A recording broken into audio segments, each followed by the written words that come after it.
Hey guys, Jared here, and because of an overwhelming demand by you guys, this is the Xiaomi Mi4 versus the Meizu MX4. So both the MX4 and the Mi4 are the flagship phones from their respective manufacturers, and yes, both phones have been noted to look similar to an iPhone, but let's try and move past that for the duration of this video, okay? Both phones have metal frames, which, as a lot of you probably know by now, increases the feeling of quality, but at the same time, they both have quite different curves and lines. Take the MX4 for example. It's got a curved back, which almost makes it feel like you're holding a pillow, and that's cool, but it just doesn't quite give me that secure, locked in my hands feel, whereas the Mi4 has completely flat sides and a flat back with only a very slight curve to it, which does give me that locked in the hand feel. But one thing I did want you to take note of, the Mi4 has its power button on the side, just underneath the volume rocker, like a lot of different devices do these days, whereas the MX4, it's on the top, which I've never really been a fan of because I always seem to have to do this sort of hand shuffle to get my fingers to the top of the phone to turn it on or off. Luckily though, the MX4 has options to wake the screen by double tapping on it when it's off and sleep it by long pressing the home button. Now, both companies' versions of Android are quite different from each other, with the only exception being the lack of an app drawer. So yeah, folders.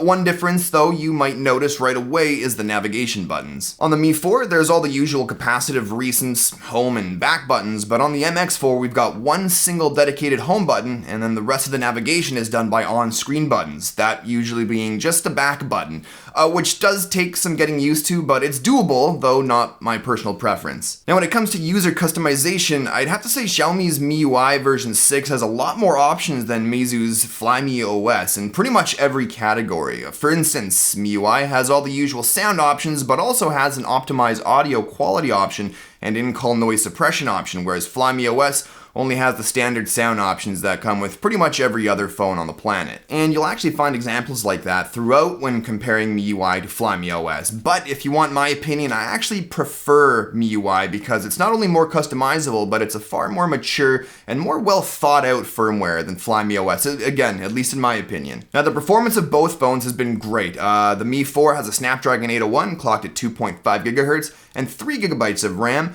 and an Adreno 330 GPU, whereas the MX4 comes with a MediaTek 6595 octa-core CPU with one processor clocked at 2.2 GHz and the other at 1.7. It's got 2 GB of RAM and a PowerVR G6200 GPU. Now I have no complaints with either of them, but if anything I'd say the MX4's animations and app launching speeds are just a hair faster than the Mi4, but when it comes to switching between apps in the recents list, I just can't tell a real difference between them. Pretty much anything you do on these phones is smooth, so if you're worried about which one's faster, to me they're pretty much both equal. Now the cameras on both phones are pretty impressive, and both of the main rear cameras are from Sony, so no matter how you hack it, you're going to get sharp, good quality pictures. Now the Mi4, however, does have an 8 megapixel selfie cam, which I actually found performed really well, and actually a little bit better than the MX4's selfie cam, which makes sense considering the MX4 only has a 2 megapixel selfie cam. Now speaking of the main rear cameras though, there's no question that the MX4 takes great quality pictures with its Sony 20 megapixel camera,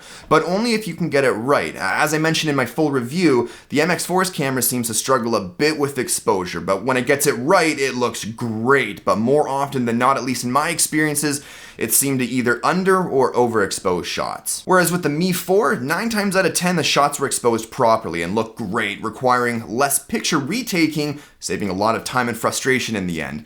Now the camera features are actually quite similar, and based on that, if you were to ask me which camera app I prefer, I'd say I have no idea. Both have great features for nighttime shooting, both have HDR, and both have manual modes. But in the Mi4 review, manual mode hadn't been added to MIUI version 6 yet. Well, now it has, and I'm really happy about that. And I actually prefer manual mode on the Mi4 with MIUI version 6 because it gives me custom white balance. And when I say custom white balance, I mean I can actually set the color temperature in Kelvin, which I think is just awesome. The displays on both devices look great. The Mi4 has a 5-inch 1080p display with a PPI of 441, whereas the MX4 has a 5.36-inch display with a bit of a strange resolution of 1152 by 1920 and a PPI of 418. Now to me, color accuracy and contrast looks pretty much the exact same between the two, but when it comes to black and white saturation, the MX4 does have a bit of a leg up on the Mi4.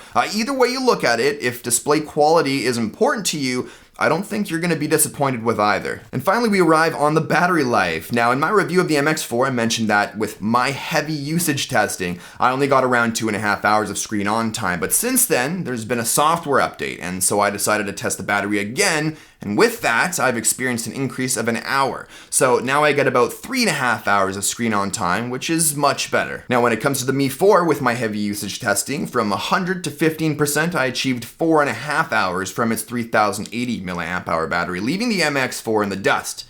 For now. Just keep in mind though, that's my heavy usage testing. To give a worst case scenario, with normal usage, I can see both lasting you at least the better part of the day, at least. Now, one last feature that I did want to mention that the Mi 4 has, that the MX4 doesn't, is an IR blaster. Now, it's not the end of the world, it's not a deal breaker for me. However, I do happen to rely on IR blasters a lot, so that was a little bit disappointing. That is something that you might want to take into consideration if you rely on IR blasters in smartphones like I do. And so personally, I think the Mi 4 is a better phone with better value, but really that's a matter of opinion and what you like, want, and need in both hardware and software. And with that said, I'm actually really interested to know which phone you prefer, which phone you will be willing to spend your hard-earned money on. So let me know in the comments down below. But that's it for this one. If you like this comparison, or maybe I helped you decide which one to go for, I'd love it if you could tap that like button down below. And if you're new here, maybe you want to subscribe to stay up to date with all my future videos. But thanks as always for watching, and I'll talk to you all in the next one. Cheers.